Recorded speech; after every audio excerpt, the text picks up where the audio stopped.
Hey folks, Jim Thomas here, Fitness Management and Consulting, and I appreciate you being at the channel today. And for those of you that have not yet done so, please hit that subscribe button. I appreciate it. And if you find the content that I provide beneficial, please hit that like button as well.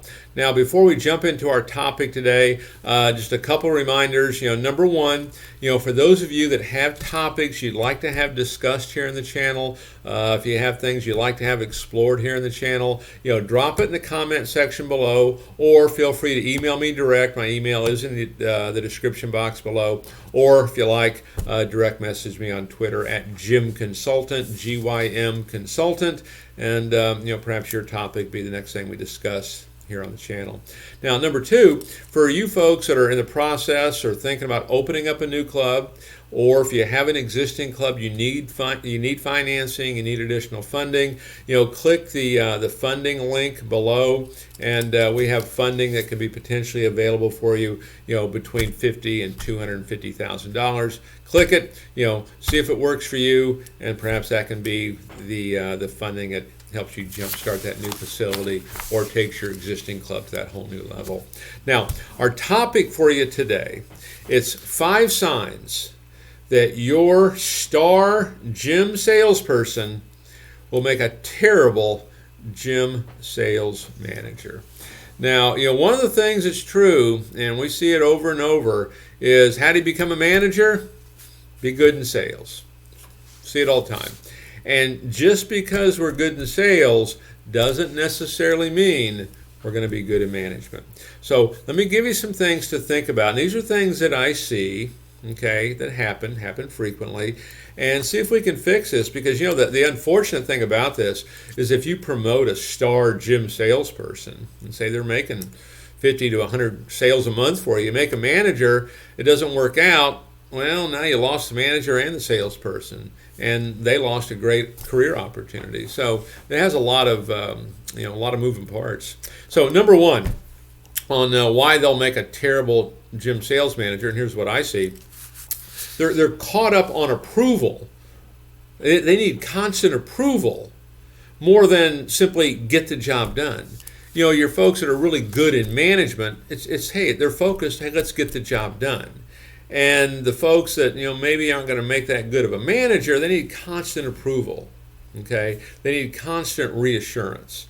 And your folks that are really focused on being that top manager, what they're concerned most with is simply getting the job done, not the approval. Number two, see this one a fair amount. We're too intense, and we won't give up control here. We're too intense.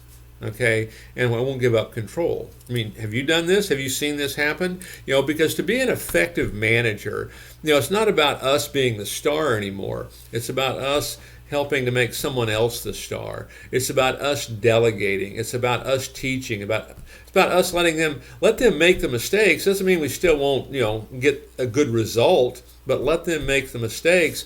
Let's really train and develop these folks. But too often that new sales manager or that sales manager in general, they're just too intense.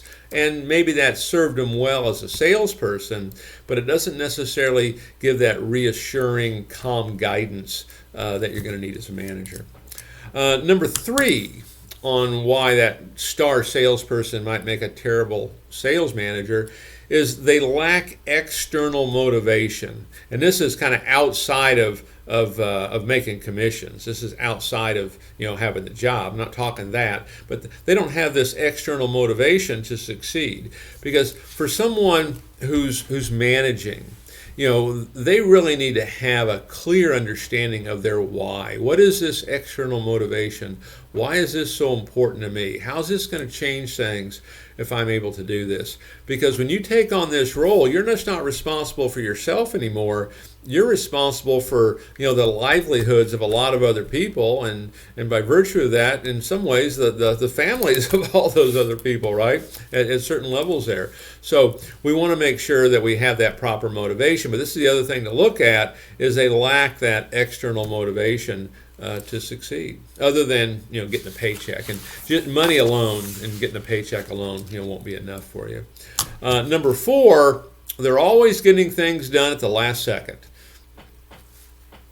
that's going to catch up to you. And maybe the salesperson can get away with it because ultimately, if a salesperson is selling, usually people are happy and we'll get other things figured out. Okay.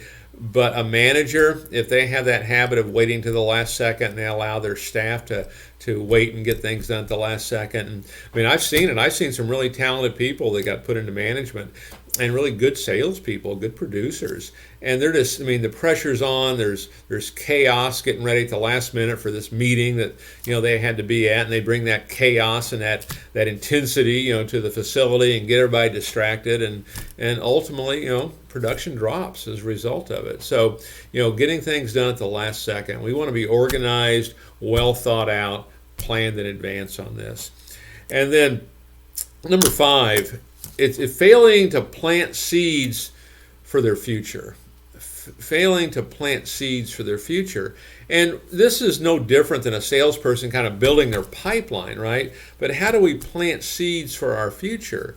Well, we're constantly training our staff. We're developing our staff. We're turning them into stars. We're developing them. Because the managers that understand this, that understand that, hey, I need to train and develop and create opportunity for my people, this is how you advance. This is how you move up. You don't move up by holding them down. You move up by helping them go forward because it pushes you up. And when you train and develop other people, you will get something that's very difficult to recruit, and that's loyalty. Okay, so we're always planting seeds, for our future, and this ties back into understanding our powerful why and why is this important to us, and how do we really want to move forward. But I would put the training right there at the very top of this, because developing people is the key thing. One of the biggest frustrations that I see that so many managers have, and particularly it's that really good salesperson that becomes that manager, and they get in there and they're not understanding the how-tos of training. They're trying to force it. They're too intense.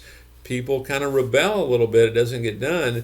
And now all of a sudden it's up to that sales manager to be the only salesperson sometimes. So take a look at this. This is a common thing. Most sales managers get promoted because they were good in sales.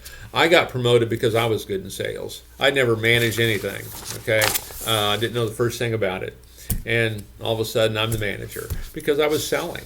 Okay, now I happened to be I had a thirst for knowledge, okay, and I was seeking and searching for how to do things. And with that said, use this channel right here as a way to do that. But I kept searching for it, and I kept learning. I became a student of this, and it really did plant the seeds for my future. And that's how I initially learned how to do it.